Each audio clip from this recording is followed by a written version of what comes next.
Boa noite a todos.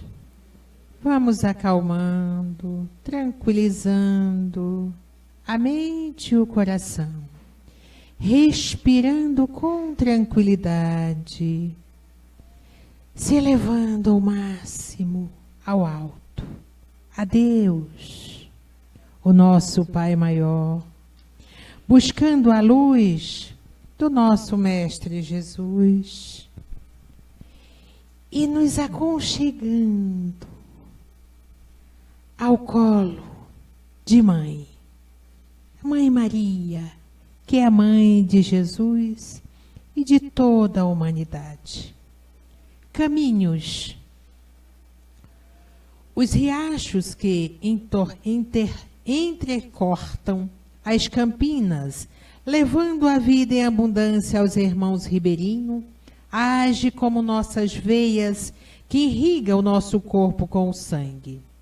Alguns riachos têm forte correnteza, outros correm tranquilos em seu leito, sem rochas, pedras para dificultar a sua chegada até o desembarque nos rios maiores. E assim é a nossa caminhada. Porém, encontramos imensos paredões, rochedos em nosso percurso, mas também encontramos momentos brandos, onde conseguimos raciocinar e verificar o que é melhor fazer. São os riachos mansos. É preciso que saibamos que todo caminho é finito, ou seja, há um final para ele. O importante é que identificamos, no decorrer da nossa caminhada, os momentos certos para agirmos, pois assim não criaremos pedras que futuramente teremos que transpor. Meus irmãos, sejamos como os riachos brandos, que decorre um pouquinho mais, mas chega com segurança em seu ponto final. Que a paz esteja com todos vocês, equipe espiritual.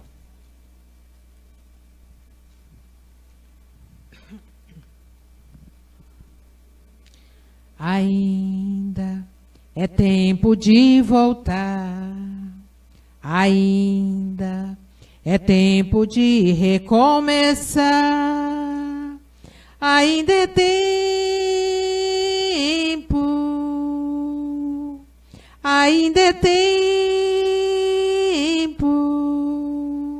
Retorna de onde houve um abalo, retoma de onde houve uma queda, retoma de onde houve uma derrota, retoma teu caminho, retoma o teu lugar. A porta permanece ainda aberta, não fique esperando, pode entrar. Na hora o confronto dói, mais cura. Aceita a correção, aceite o amor, aceite o perdão, aceite a graça. Receba a correção, receba o amor, receba o perdão, receba a cura.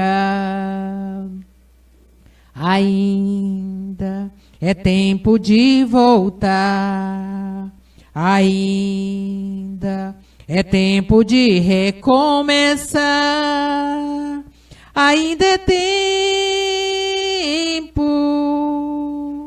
ainda é tempo. Retoma de onde houve um abalo, retoma de onde houve uma queda, retoma de onde houve uma derrota, retoma teu caminho, retoma o teu lugar. Respira fundo e recomece agora, reconstruindo os muros e o altar. Não deixe que te roube a coroa, aceite a correção, aceite o amor, aceite o perdão, aceite a graça. Receba a correção, receba o amor, receba o perdão, receba a cura. Neste momento, acredite, é Jesus que está agindo. Ele é o médico de todos os médicos. Então abre o coração, aceita a cura, aceita a graça.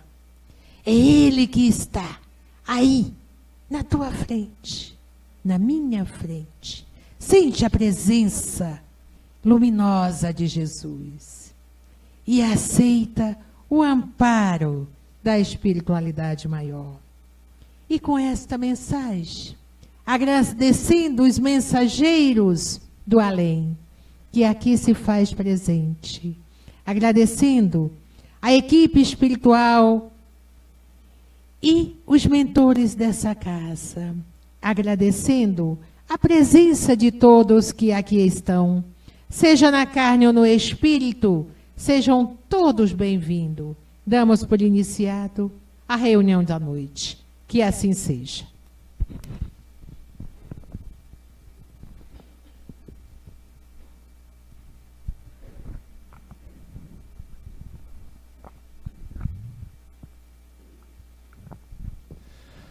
Boa noite a todos. Bom, chegamos ao final do tópico beneficência, é o item 16. Então, se alguém tiver alguma dúvida, queira perguntar ou colocar suas opiniões, fiquem à vontade. Lembrando que as palestras, os estudos, são transmitidos pela página da Associação Espírita Mensageiros de Luz. Então, a gente também tem a participação de muitos companheiros, às vezes de outros estados, até mesmo de outros países. Item 16. A mulher fica feliz que não tem necessidade de empregar seu tempo nos trabalhos do lar. Não pode consagrar algumas horas em trabalhos úteis aos semelhantes? Que com o supérfluo de suas alegrias compre o que cobrir o infeliz que treme de frio? Que com suas mãos delicadas confeccione grosseiras, mas quentes roupas? Que ajude a mãe a cobrir a criança que vai nascer? Se seu filho com isso ficar com algumas rendas a menos, o do pobre terá mais calor. Trabalhar para os pobres é trabalhar na vinha do Senhor. E tu, pobre operária, que não tens o supérfluo, mas que queres, no amor por teus irmãos, dar também um pouco do que possuis, dá algumas horas da tua jornada, do teu tempo, do teu único tesouro. Faze desses trabalhos elegantes que tentam os felizes. Vende o trabalho da tua vigília e poderás também proporcionar aos teus irmãos a tua parte de alívio. Terás talvez algumas fitas e menos, mas darás sapatos àqueles que andam descalço. E vós, mulheres devotadas a Deus, trabalhar também na sua obra, mas que os vossos trabalhos delicados e custosos não sejam feitos somente para ornar as vossas capelas, para atrair atenção sobre vossa agilidade e vossa paciência. Trabalhai, minhas filhas, e que o preço do vosso trabalho seja consagrado ao alívio de vossos irmãos em Deus. Os pobres são os seus filhos bem-amados. Trabalhar por eles e glorificá-los. Sede-lhes a providência que diz: as aves do céu, Deus dá o alimento, que o ouro e o dinheiro que se tecem sob os vossos dedos se transformem em roupas, em alimentos, para aqueles a quem eles faltam. Fazem isto e o vosso trabalho será abençoado. E todos vós que podeis produzir, dai o vosso gênio, dai a vossa inspiração, dai o vosso coração, que Deus abençoará. Poetas, literatos, que não sois lidos, senão pelas pessoas da sociedade, satisfazeis seus lazeres, mas que o produto de algumas de vossas obras seja consagrada ao alívio dos infelizes. Pintores, escultores, artistas, de todos os gêneros, que a vossa inteligência venha também em ajuda dos vossos irmãos. Com isso não tereis menos glória, mas haverá alguns sofrimentos a menos. Todos vós podeis dar, em qualquer classe que estiverdes. Tendes alguma coisa que podeis partilhar, o que quer que seja que Deus vos tenha dado, disso deveis uma parte àquele a quem falta o necessário, porque em seu lugar estareis bem contentes que um outro dividisse convosco. Vossos tesouros da terra serão um pouco menores, mas vossos tesouros do céu serão mais abundantes, e nele recolhereis ao cêntuplo, e que houverdes semeado em benefício nesse mundo. João Bordeus, 1861. Se a gente voltar atrás desse tópico, que teve vários itens falando sobre a beneficência, que é a ciência da bondade, em todos os tópicos a gente vê que cada espírito que vem trazer uma mensagem a respeito disso, fala muito sobre o trabalho, né? Fala muito sobre a ação, o amor colocado em ação. Então, antes de nós falarmos do amor, falarmos da fé, de sentimentos de religiosidade, de espiritualidade, nós precisamos colocar isso em ação. Precisamos colocar isso em movimento. Né? A nossa bondade, essa beneficência, que muitos possam se utilizar, né? E dentro disso saciar aí a sua esperança, as suas necessidades morais, as suas necessidades físicas. Então é um sentimento que nós precisamos colocar isso em ação. Quando as pessoas perguntam, né? Ah, mas eu sou capaz, eu posso. Todos nós podemos. Acho que todos nós somos capazes. Todos nós somos capazes de amar, todos nós somos capazes de praticar essa beneficência, essa bondade, dentro da nossa profissão, dentro da sociedade, dentro dos papéis que cada um aqui tem o seu, né? Como marido, como esposa, como profissional, enfim. Todos nós temos essa capacidade. Então ele finaliza muito bem esse texto.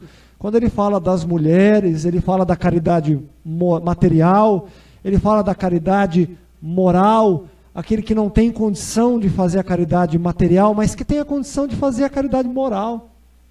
Que ele tem a condição de ouvir, que ele tem condição de dar um pouco do seu tempo àqueles que necessitam.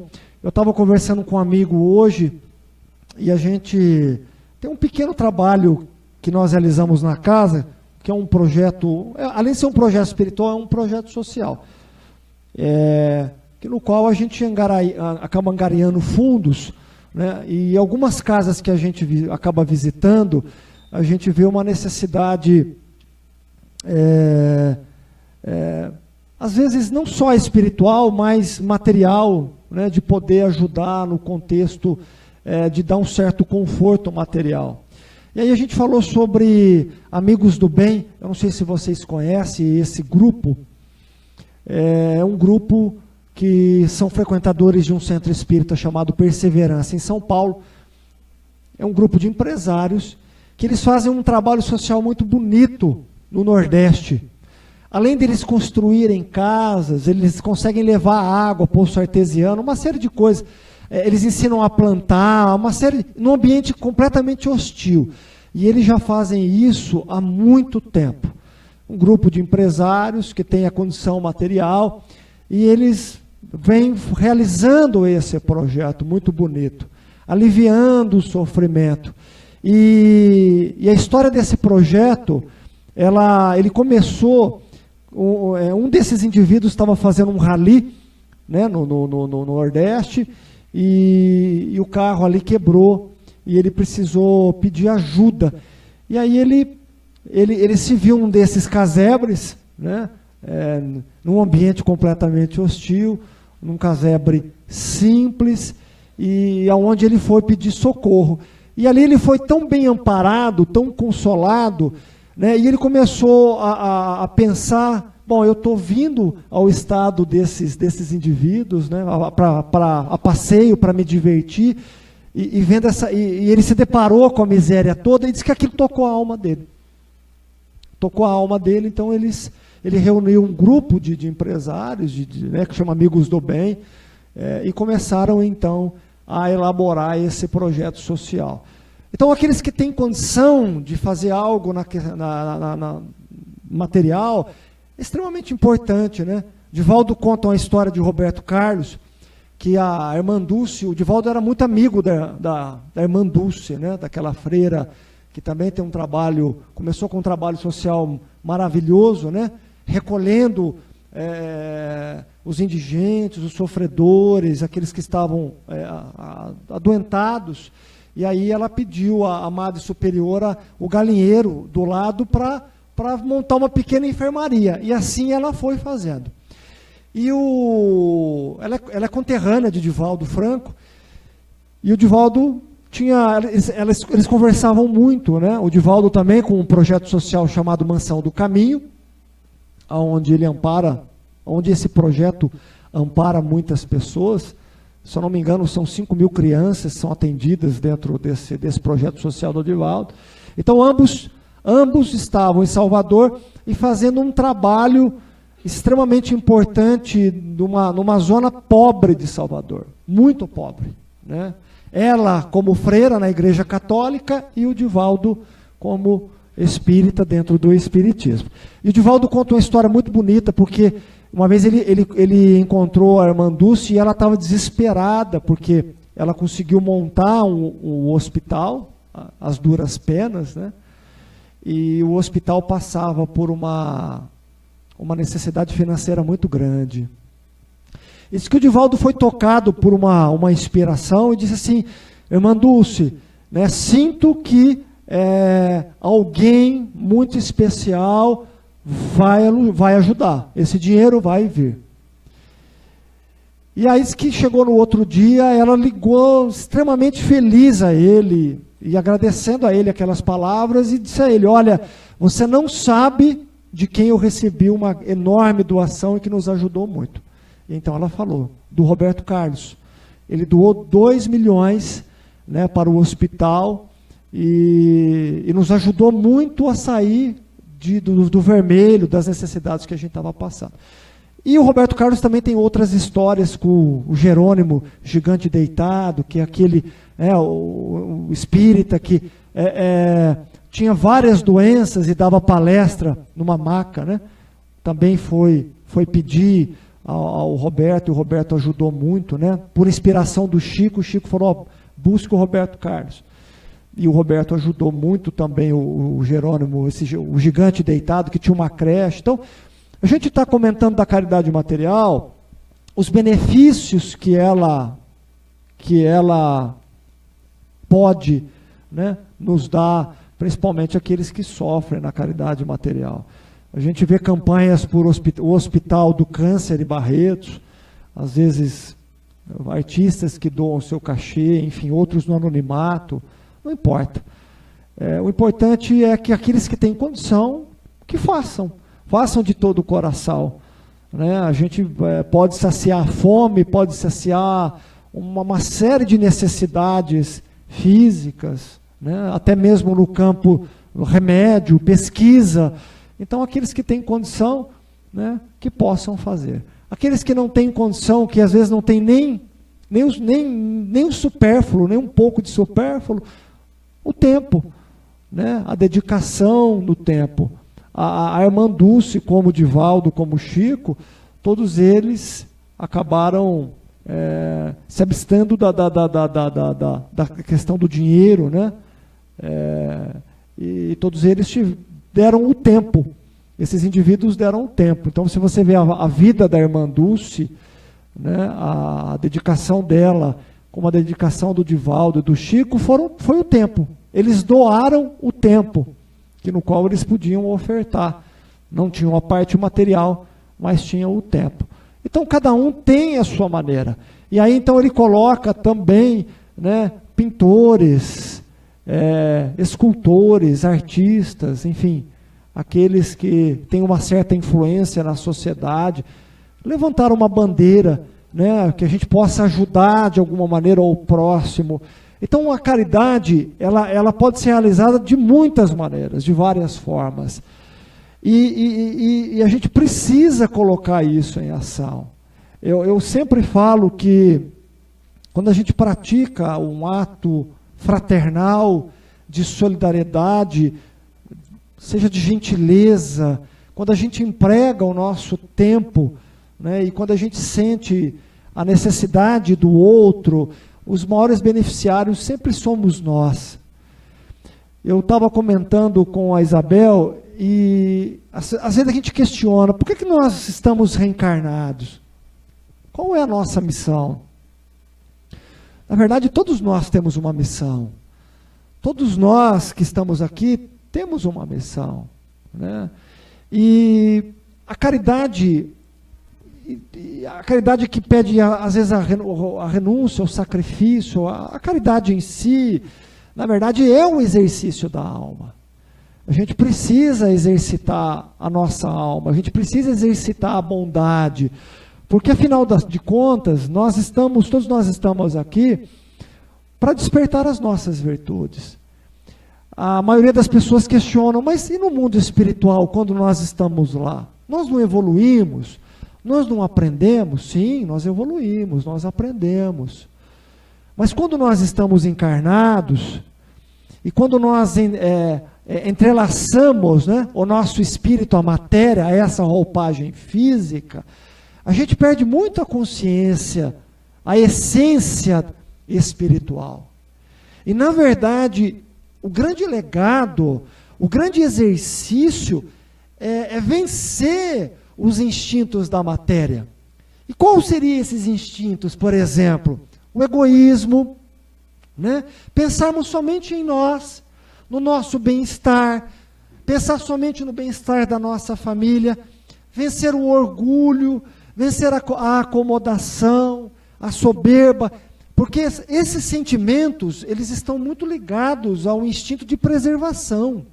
Eles estão muito ligados à matéria, às necessidades biológicas.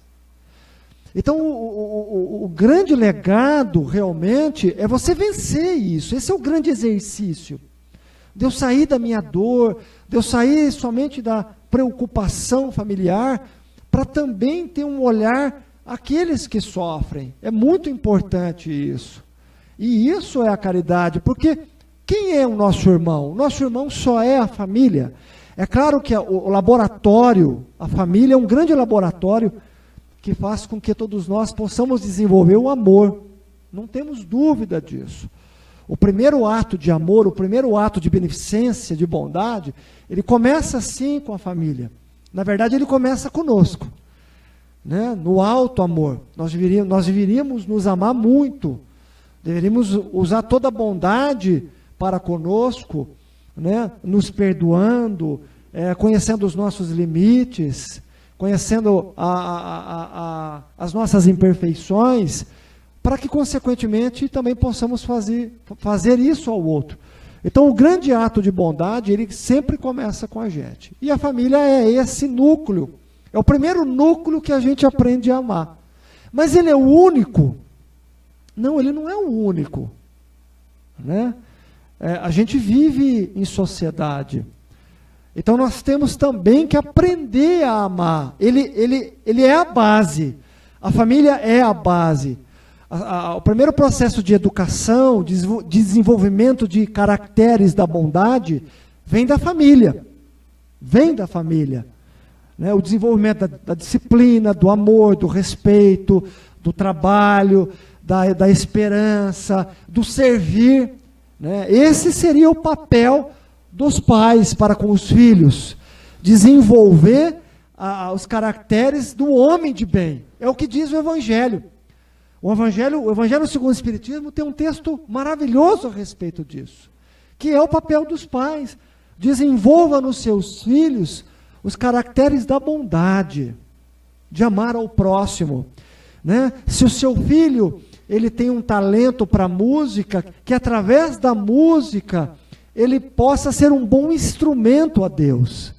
Se o seu filho tem uma capacidade intelectual, né, no qual ele se destaque perante aos outros, que ele seja ensinado a usar da sua intelectualidade, não para massacrar o outro, não para influenciar, né, de uma forma negativa, mas que ele use da sua intelectualidade para ajudar o outro, ajudar os excluídos, os abandonados, né, aqueles que necessitam daquele indivíduo que tem o raciocínio do intelecto, né, a lutar pelos direitos daquele que sofre.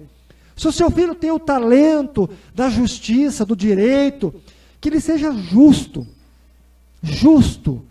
que ele use da sua profissão, que ele use da sua toga para fazer realmente a justiça, né? A justiça a todos, mas que ele haja de acordo com essa justiça, e que essa justiça vá além de César, a lei dos homens, que ele possa ter a justiça também divina, a compaixão, a misericórdia. Então, esse é o nosso papel, desenvolver nos nossos filhos, também nos educarmos para isso, né? Educar os nossos sentimentos, os nossos pensamentos, a servir ao próximo, ao empresário, ao trabalhador, não importa. Né? Aquele que tem a capacidade de ser um bom de ser gestor, aquele que tem a capacidade de administrar, que ele faça isso ao próximo. Que ele faça isso ao próximo, até porque a responsabilidade dele é dobro, né? Porque ao seu redor tem indivíduos que vivem da sua gestão, da sua capacidade intelectual, de administração, enfim, cada um perante o seu papel. Mas o que a gente não pode esquecer, que esse papel se troca no processo da reencarnação. O que a gente tem que fazer se o meu papel é esse nessa existência, que eu faça do meu papel, da minha capacidade, daquilo que Deus me deu como empréstimo, que eu faça o melhor, não só para mim, para minha família, mas para aqueles que me cercam, para a sociedade. É o nosso papel. Porque no final das contas, quando nós chegarmos nos momentos derradeiros, que é o desenlace, que é o fenômeno natural da morte, qual será a nossa bagagem? Quem é que nós vamos levar realmente? O que fica para nós? E o que é que as pessoas, quais são realmente, né, o olhar das pessoas para conosco? Vai ser de admiração? Ou vai ser assim, foi tarde, deveria ter ido antes, né? Esse é o nosso legado. É uma vez que o Gandhi disse, né, aos jornalistas, eu já comentei essa história aqui, um jornalista queria fazer uma biografia de Gandhi, e aí então começou a caminhar com Gandhi. Aí o Gandhi disse assim para ele, olha, eu vou pegar um trem, vou pegar um trem agora e a viagem vai ser longa. E nesse momento eu vou fazer as minhas meditações. E realmente ele pegou o trem, uma viagem longa, e o jornalista acompanhando, e o Gandhi naquele processo de meditação, no silêncio. Né? Chegou uma hora que o jornalista não aguentava mais, ele falou assim, puxa, eu preciso saber um pouco da história desse homem, porque não fala nada, né? Eu quero saber o legado dele, quero saber enfim, um pouco da história dele, esse indivíduo que libertou a Índia do jugo dos ingleses sem derramar uma gota de sangue, pregou, não só pregou a não violência, como viveu a não violência. Ele apanhou dos ingleses, apanhou mesmo, de forma literal. Ele deu a cara, a tapa mesmo. Esse literalmente deu a outra face, apanhou muito, apanhou dos soldados ingleses. Aquele jornalista não se conteve e disse assim: Gandhi, eu queria saber da tua história, eu quero fazer sua biografia, eu queria saber da sua mensagem. Então ele olhou profundamente aos olhos daquele jornalista e disse assim: a minha mensagem é a minha vida, é o meu legado, a minha mensagem é a minha vida, é como eu vivi perante a minha consciência, perante aqueles que me cercam, a minha família e aqueles que estão na sociedade. Essa é a minha mensagem. O que ele quis dizer? Conhece a árvore pelos frutos que ela dá. A gente não tem que alarmar daquilo que nós fazemos. Ao contrário, a mensagem de amor tem que ser vivida por nós. A mensagem de paz tem que ser vivida por nós. Nós temos que ser os frutos que no qual semeamos pelas nossas próprias ações. O exemplo vem de nós, a mudança vem de nós. Não adianta eu corrigir ao próximo, não adianta eu corrigir o meu filho, se eu cometo os mesmos deslizes. Não adianta eu ser crítico ao próximo, se eu tenho os mesmos deslizes. Então se conhece a árvore pelos frutos que dá, pela nossa postura perante a nossa consciência, perante a nossa vida. O que nós fizemos da nossa vida? Qual é a mensagem que nós estamos deixando para nós, verdadeiramente? O que realmente exercitamos na nossa alma? Isso são pontos de interrogação que cada um de nós aqui tem que se perguntar, tem que se questionar. Para que possamos ter educação para a morte. E ser educados perante a morte é sermos disciplinados à nossa consciência, é sermos fiéis ao nosso coração. Porque isso é a bagagem que nós vamos levar, e é o que diz o Evangelho aqui no final. É o cêntuplo, é o tesouro que você vai levar. Então, no final das contas, nós não estamos fazendo a ninguém, a não ser para nós. Os pobres que nos cercam, ou os pobres no qual nós temos a oportunidade de fazer a caridade, nada mais é para nós do que pontes, as conquistas das nossas virtudes. Eles nada mais são para nós do que a terapia e o remédio para a nossa consciência. É o exercício da alma. É a construção do reino dos céus no nosso coração, através do despertar das nossas virtudes. Como é que nós despertamos as virtudes, então? Fugindo das aflições do mundo? Fugindo das dificuldades? Não. Nós despertamos as virtudes tendo contato com as dores do mundo, com as mazelas do mundo, com as aflições do mundo. Por isso que Jesus falava que os sãos não precisam de médicos, mas sim os doentes da alma. Quem chegava perto de Jesus não eram os sãos, eram os doentes, eram os miseráveis.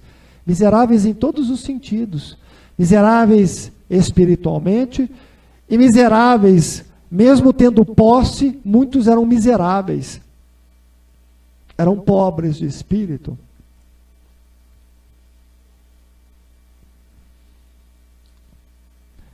Jesus foi o maior exemplo disso, numa sociedade tradicionalista, exclusivista, numa sociedade que excluía as pessoas. A sociedade hebraica, ela é ainda um espelho da nossa sociedade atual, contemporânea. Não se mudou muito. Porque a nossa caridade é seletiva, o nosso amor é seletivo. E caridade e amor seletivo não são sentimentos verdadeiros, são sentimentos ainda presos ao egoísmo. Eu amo e tenho contato com aquele que no qual pode me dar algo em troca. Eu faço porque tenho algum interesse, porque também quero receber. A nossa forma de se atuar perante o amor e a caridade, ela é ainda extremamente egoísta. Porque a gente sempre está pensando em alguma coisa, em alguma troca, em alguma barganha. Que seja uma barganha até mesmo com os bons espíritos, com aqueles que nos assistem. Será que se eu não fazer a caridade, será que se eu não estiver ali praticando a mediunidade, será que se eu fizer tudo isso, será que eles não vão facilitar a minha vida? Amor requer renúncia. Uma mãe sabe muito bem o que eu estou falando. Uma mãe, quando gera um filho, ela tem que renunciar a muita coisa. Muita coisa. Ela tem que sacrificar muita coisa. Porque o tempo de doação a esse filho é muito grande. Ela vai perder noites de sono. Muitas vezes ela perde saúde. Muitas vezes ela vai perder o entretenimento. E a maioria das mães tem uma grande renúncia e sacrifício aos seus filhos. Um grande gesto de amor. Um grande gesto de amor. O interessante é que o mecanismo da vida nos leva a muitas renúncias. Falo da mãe, mas a mesma coisa do pai. A vida nos leva à compreensão desse amor. Por mais que esse amor ainda esteja preso no palco da minha família, mas é o laboratório. Mas Jesus nos faz um convite. Jesus, quando está na casa de Pedro, porque a sogra, melhor, na casa da sogra de Pedro, porque ela não estava bem, Jesus já fazia um bom tempo que ele não voltava para casa. E Maria estava preocupada com ele, e os irmãos de Jesus também. E aí vão em busca de Jesus. Quando chegam lá, cobram de Jesus. Olha, você já está fora de casa há muito tempo. A mãe está preocupada. Qual é a resposta dele? Quem é meu pai? Quem é minha mãe? Ele não estava se desfazendo da família dele, de maneira alguma. Mas ele queria mostrar que o mesmo amor que ele tem pela família biológica dele, é o mesmo amor que ele tem por qualquer indivíduo que fazia parte daquela sociedade. Jesus não amava menos nem o cobrador de imposto, nem o leproso, e muito menos o fariseu, o doutor da lei. Jesus amava da mesma maneira e da mesma forma. O que ele quer nos ensinar é, na família, se constrói o amor, se vive o amor, mas esse amor também deve ser exteriorizado à sociedade.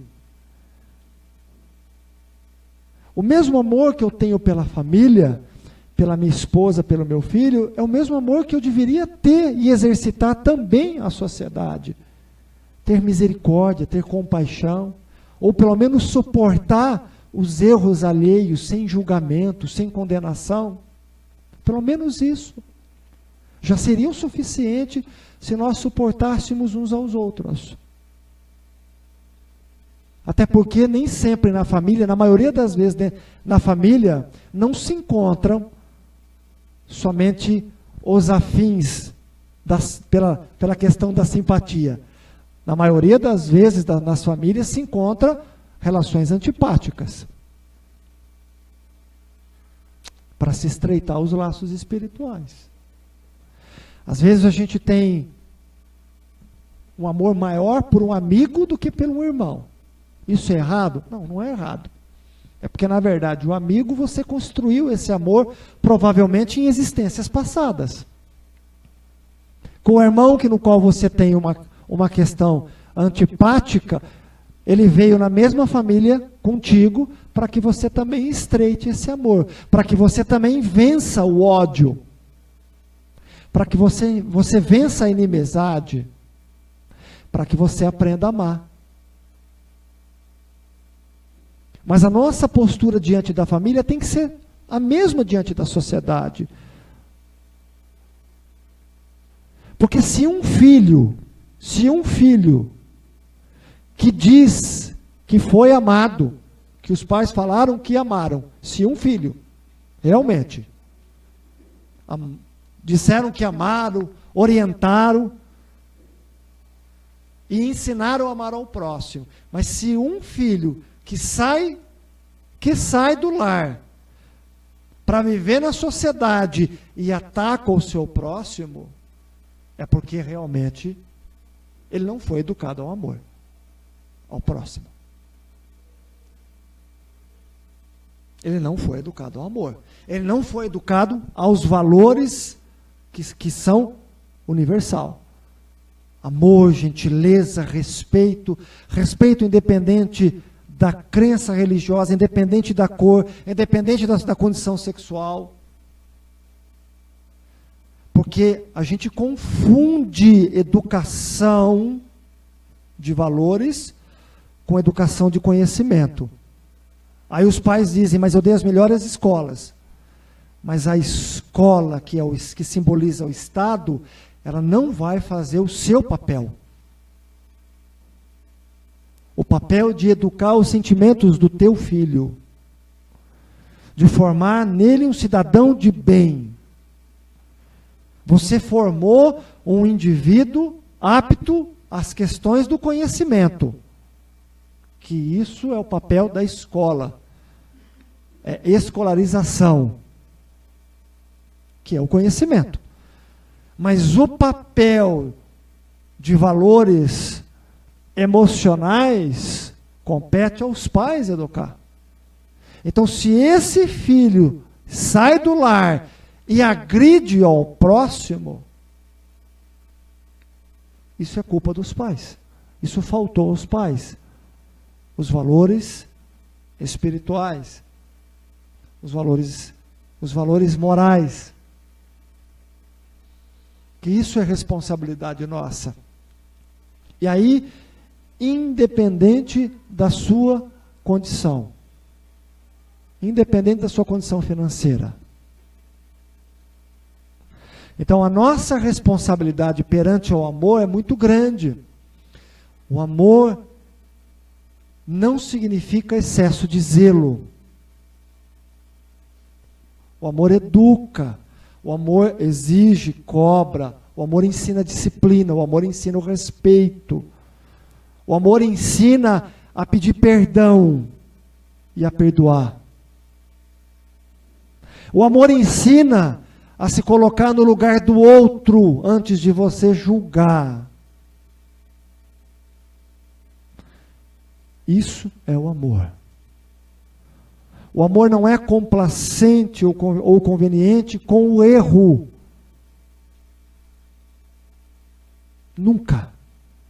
Jesus agiu por amor, mas também agiu através do amor pela justiça. Jesus foi justo, tanto que Jesus lutou pelos excluídos, pelos abandonados. Jesus não foi omisso, porque amor anda com caridade, caridade anda com justiça.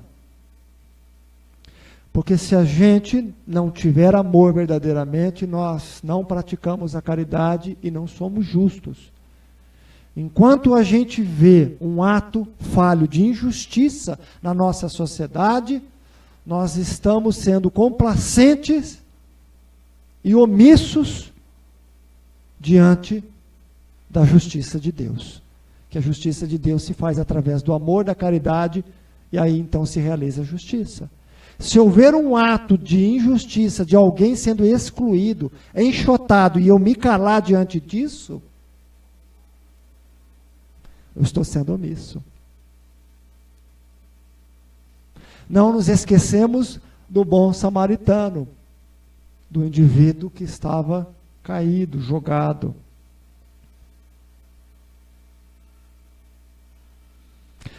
As leis de Deus, elas começam dentro da nossa casa, mas elas têm que ser exteriorizadas para a sociedade, porque os filhos não vão ser para nós, eles não vão ficar conosco, eles vão sair para a sociedade. E que filho que nós estamos colocando para a sociedade? O que nós estamos ensinando a eles?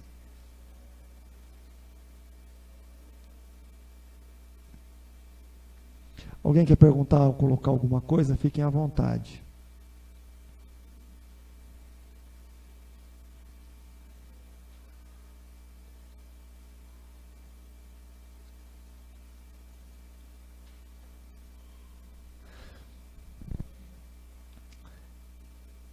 Eu só gostaria de dizer que às vezes a gente se cobra como pai, e é claro que ninguém acerta, mas é interessante que a vida, ela nos dá certas experiências, e as experiências que a gente passa na vida, elas não servem só para nós,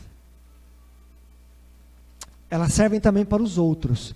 Quando bem aproveitadas as experiências, porque quando a gente fala de dor, a gente confunde dor com sofrimento. Dor e sofrimento são duas coisas diferentes. Até porque a dor é um processo até de resposta ao nosso organismo. Como é que eu vou saber que eu estou doente se eu não tiver dor? Seja dor física ou dor emocional.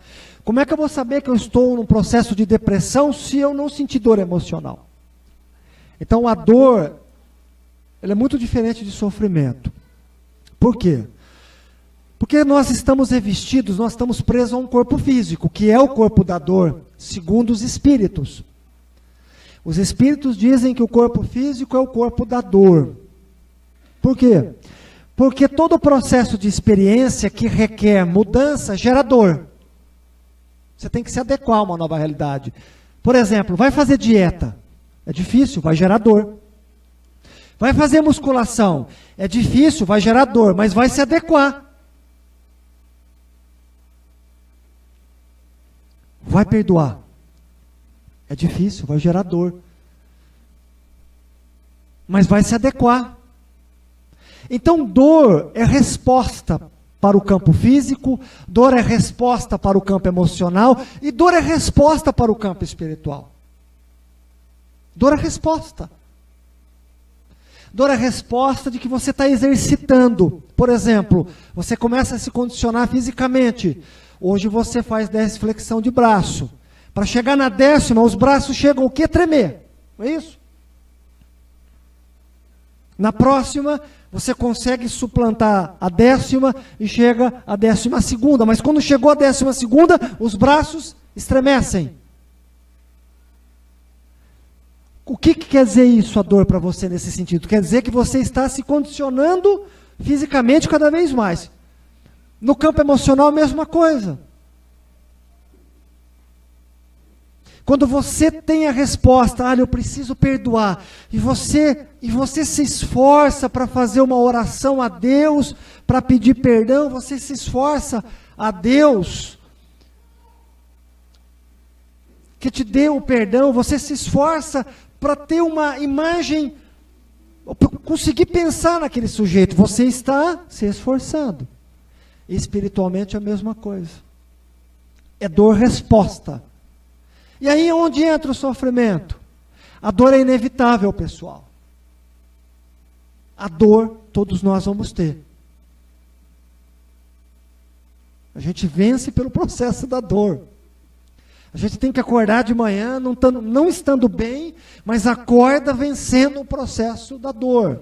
Às vezes dor física, dor emocional, espiritual. O sofrimento é quando eu não aceito. Então o sofrimento é opcional. A dor é inevitável, nós vamos passar por dor. Mas sofrimento é opcional. É quando você paralisa a tua mente naquilo e você não aceita. Você não aceita a tua condição mais. Você não aceita, e aí você paralisa a tua mente. E isso vai te gerar sofrimento. Quando você paralisa a tua mente, você vai gerar sofrimento. Se você paralisar a tua mente na mágoa, aconteceu um processo de traição. Me senti traído. Um amigo me traiu minha confiança. Óbvio, vou ficar magoado. Vai gerar dor. É inevitável. Uma experiência dessa não tem como não gerar dor. Mas você tem a opção de tentar perdoar, de tentar digerir, de tentar tocar a vida, ou paralisar a tua mente no sofrimento. E daquela mágoa virar ódio, e do ódio virar vingança. É opcional. Todos nós que estamos aqui, é inevitável não passar por dor. Passamos, a todo momento nós estamos passando por provas, expiações. É inevitável. Mas a resposta que a vida nos dá é aprendizado, autoaperfeiçoamento, transformação. Aí é opção de cada um. Estacionar a sua mente, continuar sentindo daquela forma e pensando daquela forma, ou tentar buscar resposta através dessa dor.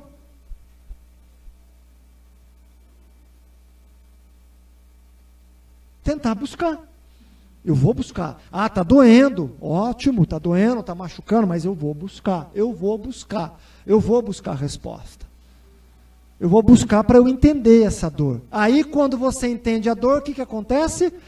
Ela se adequa. Você aprendeu algo. Você venceu a si próprio.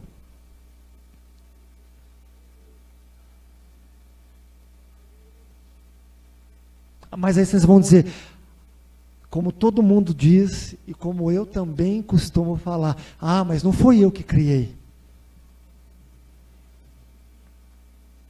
Não fui eu que fiz. Ok, não foi você, só que você tem a opção. Você quer ficar na mão do seu ofensor? Você quer ficar na mão dessa experiência? Ou você quer ter o domínio e o gerenciamento da sua vida e tocar adiante? Também é opção. Tudo é opção. Livre-arbítrio. Não foi eu que eu criei, realmente. Não foi você que criou aquela circunstância. Mas você tem a opção. Se você esperar do ofensor o perdão, você está nas mãos dele. Você está nas mãos dele. A tua paz está nas mãos dele. A tua felicidade está nas mãos dele. Agora, se você buscar, está doendo, mas você buscar, você se movimentar, você vai sair do processo de dor. Então, processo de dor quer dizer o quê? Que todos nós passamos. Sou espírita, eu disse semana passada. Se meu filho ou meus filhos, algum deles desencarnarem, é óbvio que eu vou passar por um processo de dor. Não tem como. Agora, o sofrimento é opcional. Aí o que é sofrimento? Eu me revoltar com Deus, eu me frustrar, eu achar que Ele é injusto. Então, o que eu tenho que fazer com a minha dor?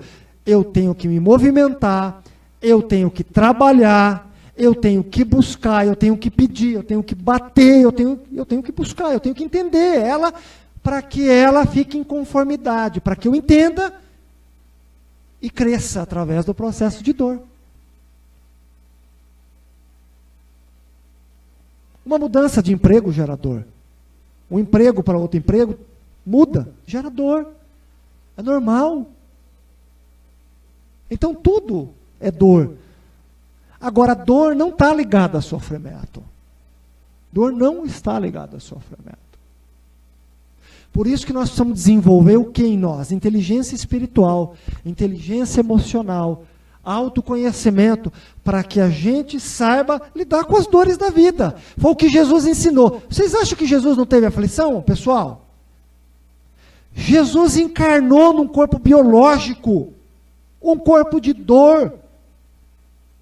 Vocês acham que ele não passou por aflição? Claro que passou.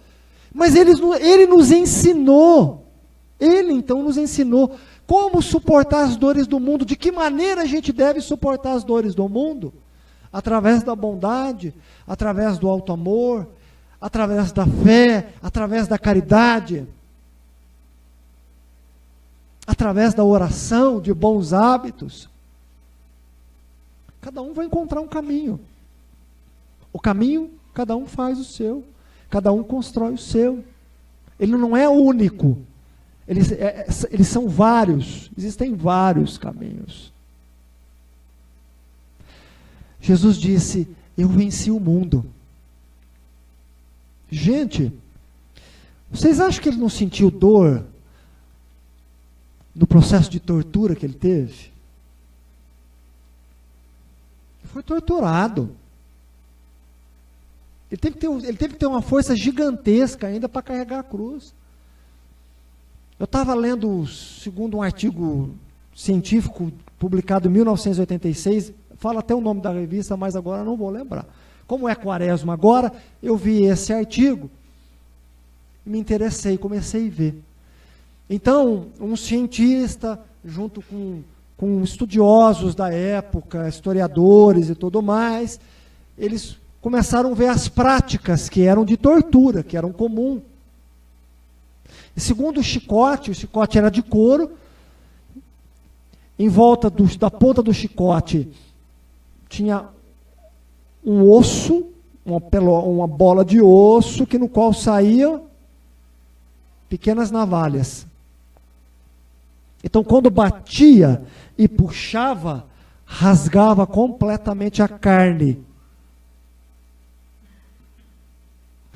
Aquele filme do Mel Gibson, que narra as 12 últimas horas de Jesus, é o que mais chega à velocidade daquilo que aconteceu com ele, com Jesus.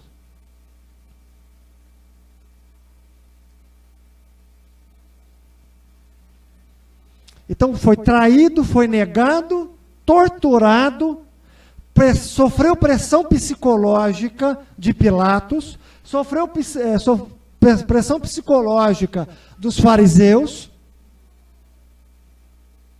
sofreu chacota, e ainda teve que ter força de consolar quem estava ao redor dele. Augusto Cury fala isso.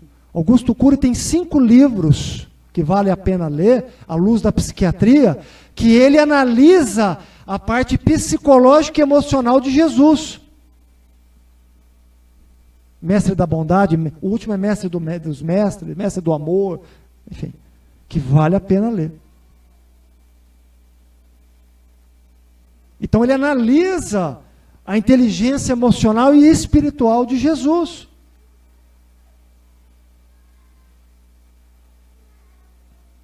Então ele venceu as aflições e nos ensinou como vencer. Ele foi exemplo disso. Eu nunca vi um homem no ápice da tortura amar, perdoar. Vocês já viram? No ápice. É o espírito mais perfeito que pisou a terra. Então ele deu exemplo. Ele falou assim, bom, eu vou ensinar. Eu vou encarnar e vou ensinar o que é realmente amar. E vou ensinar a cada um. e que cada um perante o seu fardo vai dar o melhor de si. Mas eu vou viver o ápice de tudo o que um homem pode suportar. E vou ensinar o que é o amor e o que é o perdão.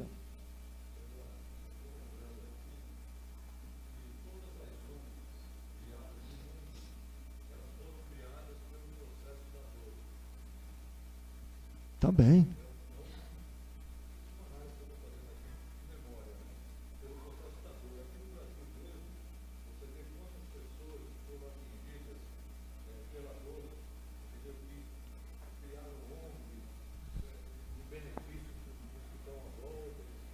Sim. Perfeito.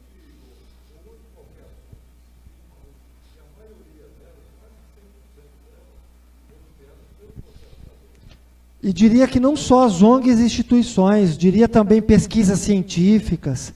O quanto que aquele indivíduo que pesquisou, sacrificou, deve ter tido dor, deve ter tido um monte de coisa. Então, olha que interessante como dor está ligado à renúncia, sacrifício e amor, perante ao bem-estar do outro.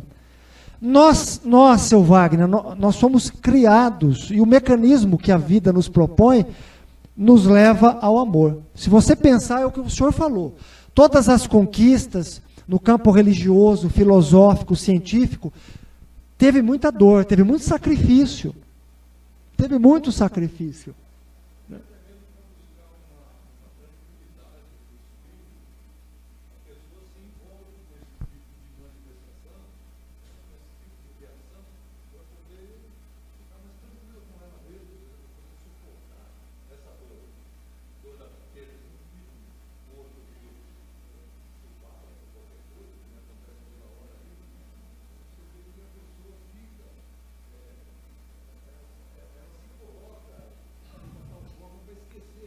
Sim. Para o próximo. Perfeito. Aí é dor como resposta. Por isso que eu falo, a gente tem opção de escolher o caminho que quer percorrer no sentido de sentir, de pensar, até mesmo de agir perante uma aflição do mundo. Eu não estou dizendo que seja fácil. Por favor, pessoal. Né? Experiências que são dolorosas, elas não são fáceis, são difíceis, elas machucam, enfim. Existe todo um processo dentro disso. Mas também há a escolha do indivíduo como ele quer resolver isso. Eu acho que tudo fica mais difícil quando a gente cai na revolta, cai na frustração, né, na ociosidade, quando a gente cai achando que é injustiça. Então, realmente.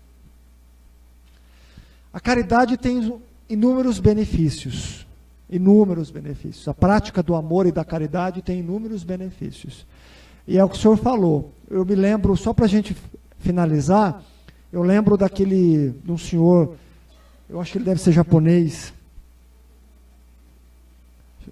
Roubaram, não sei se ele tinha uma lavanderia, roubaram, mataram o filho dele, e aí ele montou não sei se é uma instituição, e ele pediu até para conversar com o assassino do filho dele.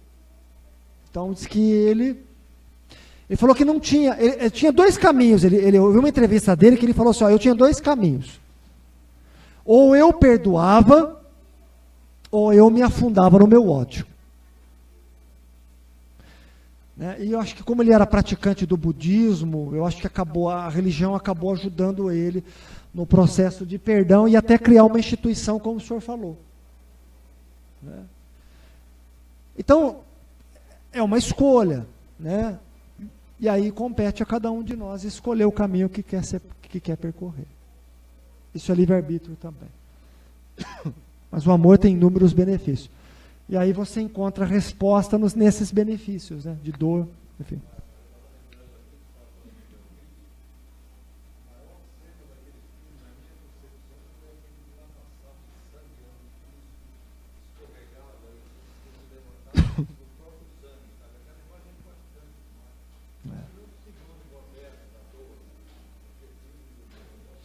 É muito forte. O filme, quem assistiu esse filme, quem assistiu sabe, é muito forte. É um filme muito forte.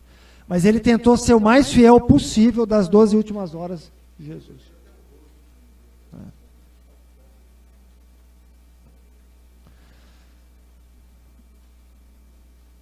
só passar alguns recados e a gente vai para a parte prática, pessoal. Bom, dia 10 de março, a gente vai estar fazendo o nosso primeiro evento beneficente, que é a pizza. Então a gente pede a colaboração de todos vocês. Aqueles que queiram comprar, ela custa R$30 e a gente está vendendo nos sabores de mussarela, portuguesa e calabresa. As meninas que fazem as fichas de atendimento das cirurgias espirituais, os tratamentos, elas estão vendendo. Aqueles que queiram nos ajudar a vender, não precisa ser trabalhador da casa, eu peço que vocês procurem a Isabel. A gente tem o projeto de ampliar o espaço da casa, né? Então nós estamos juntando o dinheiro, além da manutenção da casa, a gente também quer ampliar o espaço físico da casa. Então a gente pede a colaboração de todos vocês, aqueles que possam nos ajudar. É dia 10/3, e a retirada das pizzas é aqui na associação, das 11 às 13 horas. Semana que vem a gente tem a palestra, na quinta-feira que vem, a gente tem a palestra pela USE, do Jaime Facioli. Ele é do Centro Espírita Paz e Amor. Ele vai falar sobre a alegria de viver. Então, quinta-feira que vem tem palestra com o Jaime Facioli, que vai falar sobre a alegria de viver.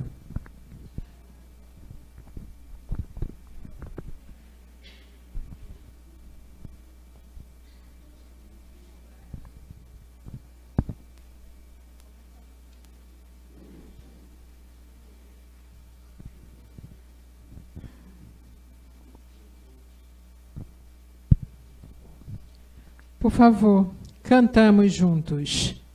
Ave Maria, Mãe abençoada, Virgem Imaculada, é santa semente do amor. Maria, Mãe de Deus, é cheia de graça, santo é o fruto do seu ventre, Jesus. Ave Maria, Ave Maria, Maria, quem concebeu amor em Cristo nosso Senhor. Madre generosa, rogai por nós, os pecadores, Mãe querida. Amém. Amém. Obrigada a todos. E, por favor, continue em silêncio e oração. Obrigada.